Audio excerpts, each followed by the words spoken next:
আমন্ত্রণ জানাচ্ছি আপডেট সংবাদে। শুরুতেই জানিয়ে দিব গুরুত্বপূর্ণ শিরোনাম, এরপরেই থাকবে বিস্তারিত। পুতিনের সঙ্গে বৈঠকের আগে ট্রাম্পের হুঁশিয়ারি। এদিকে গাজায় ত্রাণ কেন্দ্রে ইসরায়েলি হামলা, নিহত 21। আর থাকছে যুদ্ধ শেষের শর্ত জানালেন নেতানিয়াহু। ট্রাম্প পুতিন বৈঠক থেকে কোনো ফল আশা করছে না ইউক্রেনের সামরিক কর্মকর্তারা। এদিকে ইসরায়েলের আয়রন ডোম নকল করে সুদর্শন চক্র বানাচ্ছে ভারত। সর্বশেষ জানিয়ে দেব আলাস্কার রাস্তায় রাস্তায় ট্রাম্প বিরোধী বিক্ষোভ। শুনছিলেন সংবাদ শিরোনাম, এখন বিস্তারিত। তার আগে অনুরোধ থাকবে ভিডিওতে একটি লাইক দিন এবং কমেন্টস করে জানিয়ে দিন কোন জেলা থেকে বা কোথা থেকে আমাদের সঙ্গে যুক্ত রয়েছেন। পুতিনের সঙ্গে বৈঠকের আগে ট্রাম্পের হুঁশিয়ারি। রাশিয়ার প্রেসিডেন্ট ভ্লাদিমির পুতিন যুদ্ধ শেষ করতে রাজি না হন তবে রাশিয়ার জন্য পরিণতি শাস্তিমূলক নিষেধাজ্ঞা বহাল বলে হুঁশিয়ারি দিয়েছে মার্কিন প্রেসিডেন্ট ডোনাল্ড ট্রাম্প। শুক্রবার শীর্ষ সম্মেলনের জন্য মস্কো যাওয়ার সময় তিনি এয়ারফোর্স ওয়ানে সাংবাদিকদের এসব তথ্য জানান। ডোনাল্ড ট্রাম্প বলেছেন, আমি আমার স্বার্থের জন্য একটি করছি না, ঠিক আছে, আমার এটির প্রয়োজন নেই। আমি আমাদের দেশের উপর মনোযোগ দিতে চাই, তবে আমি অনেক জীবন বাঁচানোর জন্য এটি করছি। মার্কিন প্রেসিডেন্ট জানান, রাশিয়ার প্রেসিডেন্ট তার সঙ্গে বাণিজ্য আলোচনার প্রস্তাব দিয়েছেন, তবে ইউক্রেন যুদ্ধ বন্ধের শাস্তি আলোচনা হলেই কেবল বাণিজ্য আলোচনা হবে। ট্রাম্প আরও লিখেছেন, আমি সাক্ষ্য করছি যে তিনি রাশিয়া থেকে অনেক ব্যবসায়ীকে নিয়ে আসছেন এবং এটা ভালো, আমি এটা পছন্দ করি, কারণ তারা ব্যবসা করতে চায়, কিন্তু যুদ্ধের সমাধান না হওয়া পর্যন্ত তারা ব্যবসা করছে না।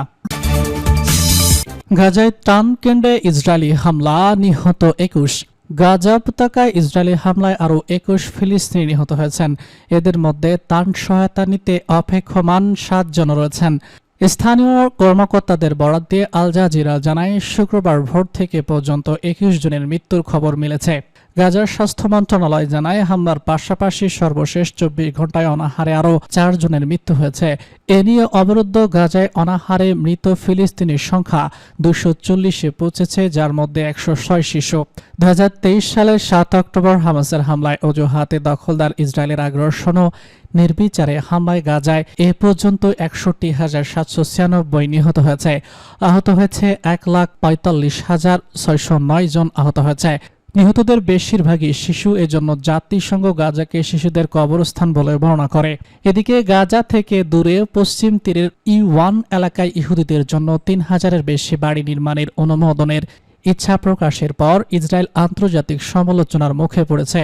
জাতিসংঘের মুখপাত্র স্টেফান ডুজারিক বলেছেন, ইসরায়েলের এই পদক্ষেপ দুই রাষ্ট্র সমাধানের সম্ভাবনা শেষ করে দেবে। আর ইউরোপীয় ইউনিয়নের বৈদেশিক নীতি প্রধান কজাকাল্লা পরিকল্পনাটিকে আন্তর্জাতিক আইনের লঙ্ঘন আখ্যা দিয়ে নিন্দা জানান। যুদ্ধ শেষের শর্ত জানালো নেতানিয়াহু।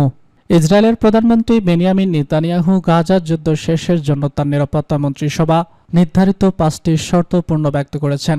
তিনি বলেছেন, এসব শর্ত বাস্তবায়ন ইসরায়েলের নিরাপত্তা ও জয় নিশ্চিত করার একমাত্র পথ। খবর সারাফ নিউজের। নেতানিয়াহুর শর্তগুলো হলো, হামাসের আত্মসমর্পণ, সকল বন্দী জীবিত এবং মৃত ফিরিয়ে আনা, গাজার সম্পূর্ণভাবে সামরিকীকরণ করা যাতে অস্ত্র তৈরি বা পাচার না হয়, গাজায় ইসরায়েলের নিরাপত্তা নিয়ন্ত্রণ বজায় রাখা, নিরাপত্তা সীমান্ত সহ হামাস বা ফিলিস্তিন কর্তৃপক্ষের বিকল্প বেসামরিক প্রশাসন গঠন। এই পরিকল্পনা চলমান যুদ্ধের অংশ। 2024 সালের 7 অক্টোবর শুরু হওয়ার পর থেকে পর্যন্ত 61,776 ফিলিস্তিনি নিহত এবং 1,54,906 জন আহত হয়েছে। গাজার সরকারি গণমাধ্যম জানিয়েছে, বর্তমানে 46,000 শিশু মারাত্মক অপুষ্টিতে ভুগছে, 5,000-এর নিচে 2,50,000 শিশু তীব্র সংকটে এবং 12 লাখ নাবালক চরম খাদ্য নিরাপত্তাহীনতার মধ্যে আছে। ট্রাম্প পুতিন বৈঠক থেকে কোনো ফল আশা করছে না ইউক্রেনের সামরিক কর্মকর্তারা। যুক্তরাষ্ট্র এবং রাশিয়ার প্রেসিডেন্ট ভ্লাদিমির পুতিন এবং আলাস্কার শীর্ষ সম্মেলনে অংশ নিচ্ছেন।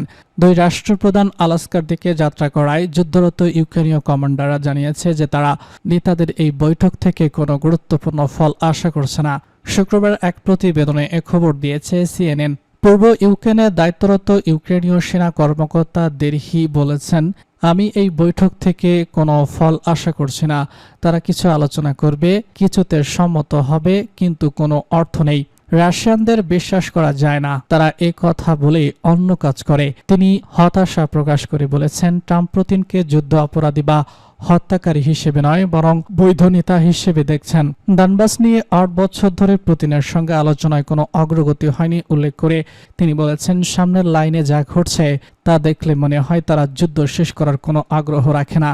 এর সামান্য ফলাফল দেখানোর জন্য আমাদের মানুষকে ঝুঁকিতে ফেলছে। লাস্ট ব্লিয়ানের কমান্ডাররা জানান, পুতিন অপসের জন্য প্রস্তুত নয়, সে দেশের অর্থনীতি বা লোকসানের বিষয়টি গুরুত্ব দিচ্ছে না। আমার মনে হয় এই বৈঠক থেকে কোনো ফল থাকবে না। যতক্ষণ না কেউ প্রস্তাবিতভাবে হারার অনুমতি পাচ্ছে ততক্ষণ কেউ কোনো বিষয়ে সম্মত হবে না। ইসরায়েলের আয়রন ডোম নকল করে সুদর্শন চক্র বানাচ্ছে ভারত। ভারতের প্রধানমন্ত্রী নরেন্দ্র মোদী স্বাধীনতা দিবসের ভাষণে ঘোষণা করেছেন, দেশটির নতুন অত্যাধুনিক প্রতিরক্ষা পরিকল্পনা মিশন সুদক্ষ চক্র। এটি হবে একটি বহুস্তরীয় প্রতিরক্ষা কাঠামো, যেখানে উন্নত নজরদারি ব্যবস্থা, সাইবার সুরক্ষা এবং শারীরিক প্রতিরক্ষাকে একত্রিত করে দেশের নাগরিক এবং গুরুত্বপূর্ণ অবকাঠামোতে শত্রু হামলা এবং সন্ত্রাসবাদী আক্রমণ থেকে রক্ষা করা হবে।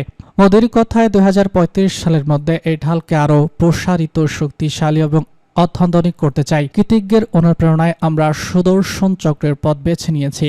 এই পুরো ব্যবস্থাটি ভারতে গবেষণা, উন্নয়ন এবং উৎপাদন করা হবে।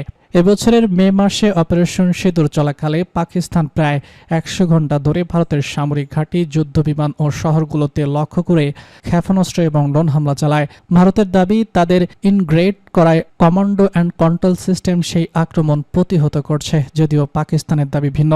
মিশন সুদর্শন চক্র ইসরায়েলের আয়রন ডোম এবং যুক্তরাষ্ট্রের প্রস্তাবিত গোল্ডেন বামের ধাঁচে তৈরি করতে চায় দিল্লি। তবে এটি শুধু ক্ষেপণাস্ত্র প্রতিরক্ষা নয়, সঠিক পাল্টা আঘাত এবং সাইবার যুদ্ধ প্রতিরক্ষা ক্ষমতাও পাবে। ইসরায়েলের আয়রন ডোম 2011 সাল থেকে হাজার হাজার রকেট আক্রমণ প্রতিহত করেছে, যার সাফল্যের হার প্রায় 90%। যদিও বিশ্লেষকরা বলছেন, ইসরায়েলের আয়রন ডোমও কতটা কার্যকর নয়। ইরানি মিসাইল হামলার সময় এই প্রতিরক্ষা ব্যবস্থার রীতিমতো নাকানি চোবানি খেয়েছে। ভারতীয় সূত্রের মিশন সুদর্শন চক্র প্রতিরক্ষা গবেষণা সংস্থা, সশস্ত্র বাহিনী এবং বেসামরিক প্রযুক্তি প্রতিষ্ঠান একসাথে কাজ করবে। এর মূল লক্ষ্য হবে বিদ্যুৎ গ্রেড, গণসংযোগ নেটওয়ার্ক, খাদ্য এবং পানি সরবরাহ, চিকিৎসা ব্যবস্থা এবং প্রতিরক্ষা অবকাঠামোর মতো গুরুত্বপূর্ণ স্থাপনায় অটুট সুরক্ষা বলয় গড়ে তোলা। আলাস্কার রাস্তায় রাস্তায় ট্রাম্প বিরোধী বিক্ষোভ।